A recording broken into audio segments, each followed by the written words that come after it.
இப்போ குரு என்ன பண்ணுறாருன்னா பாக்கிய சனியை பார்க்கிறார். அப்போது இந்த பாக்கிய சனினாவே உங்களுக்கு பாக்கியங்களை கொடுத்துத்தான் ஆக வேண்டும். அந்த பாக்கிய சனியை குரு பார்க்கிறார். அப்போ சாட்டர்ன் உங்களுக்கு 8ஆம் வீட்டுக்கு அதிபதியாக வருகிறார், ஜூபிட்டர் 6ஆம் வீட்டுக்கு அதிபதியாக வருகிறார்.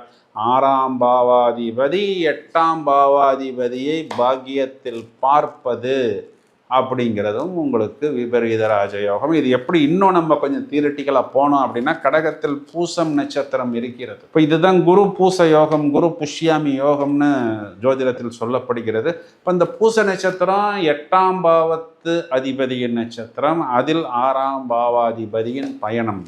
ஸோ எல்லா ஆங்கிள்லையும் நம்ம தோண்டி தோண்டி பார்த்தாலும் இந்த விபரீத ராஜயோகம், திடீர் யோகம், இந்த கிரகங்களின் தசாபுத்தி அந்தரங்கள் கோச்சாரத்திலோ அப்படி இல்லைன்னா உங்களுடைய ஜனனகால தசாபுத்தி அந்தரங்களிலோ உங்களுக்கு அனுகூலமாக வரும் பொழுது வருடத்தின் ஃபர்ஸ்ட் ஹாஃபிலே கண்டிப்பாக நடக்கும்னு சொல்லுவது தான் நிதர்சனமான உண்மை. நம்ம எந்த மாதிரி விஷயங்கள் இதை எதிர்பார்க்கலாம் அப்படின்னா, கோல்டு சம்பந்தமாக, ப்ரிஷியஸ் மெட்டல்ஸு, பூமி சம்பந்தப்பட்ட விஷயங்கள், இதிலெல்லாம் இந்த ஃபார்மசூட்டிக்கல் சம்பந்தப்பட்ட விஷயங்கள், இடம், வீடு, இந்த மாதிரியான விஷயங்கள், தொழில் சம்பந்தப்பட்ட விஷயங்கள், பூர்வீகம்னா அங்கே ஏதோ ஒன்றுமே இல்லைன்னு நினைத்திருப்பார்கள்.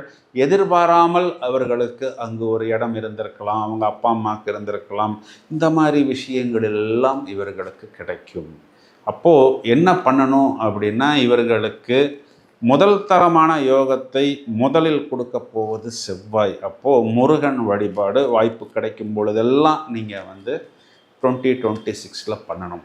இப்போது கடகராசிக்காரர்கள் பொதுவாகவே குரு வழிபாடு, மகான்கள் வழிபாடு, ஏன்னா இவர்களுக்கு பாக்யாதிபதியாக வரக்கூடியதே குரு பகவான் தான். வியாழக்கிழமைகளில் சித்தர் வழிபாடு, ஜீவ சமாதி வழிபாடு எல்லாம் இவர்களுக்கு நல்ல ஒரு ஏற்றத்தை கொடுக்கும். இப்போ கடகராசியில் பிறந்த நபர், அவர் முதல்ல புனர்பூசத்தில் பிறந்திருந்த நபர்களை எடுத்துக்குவோம். அவர்களுக்கு இந்த பூசம்